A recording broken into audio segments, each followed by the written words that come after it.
തളിപ്പറമ്പ് 7-ാം മൈലിലുള്ള bus accident.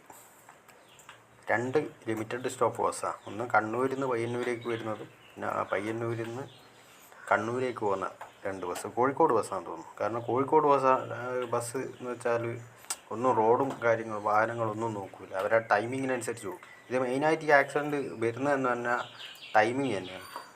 ചിലർ പിന്നെ അത്രയും പറപ്പിച്ചിട്ട് മറ്റുള്ള വണ്ടികൾ ഉണ്ട് എന്നുള്ള ബോധമൊന്നും ഉണ്ടാവില്ല, അടിച്ചങ്ങ് പോകും. പിന്നെ 7-ാം മൈലിൽ നിങ്ങൾക്ക് അറിയാമല്ലോ, 7-ാം മൈലിൽ MRI ബേക്കറിൻ്റെ മുന്നിൽ എപ്പോൾ ആക്സിഡൻറ്റ് ഉണ്ടാകുന്നത്. ഓട്ടോ ആയാലും ഏത് വണ്ടി ആയാലും അവിടുന്ന് ശ്രദ്ധിച്ച് പോകുന്നത് ഏറ്റവും നല്ലതാണ്. കാരണം ഒരു പോക്കറ്റ് റോഡ് കാക്കാഞ്ചാലേക്കെല്ലാം പോകുന്ന പോക്കറ്റ് റോഡെല്ലാം വരുന്നത് ആരും നല്ല വണ്ടി അടിച്ചങ്ങ് കയറുകയ്യ.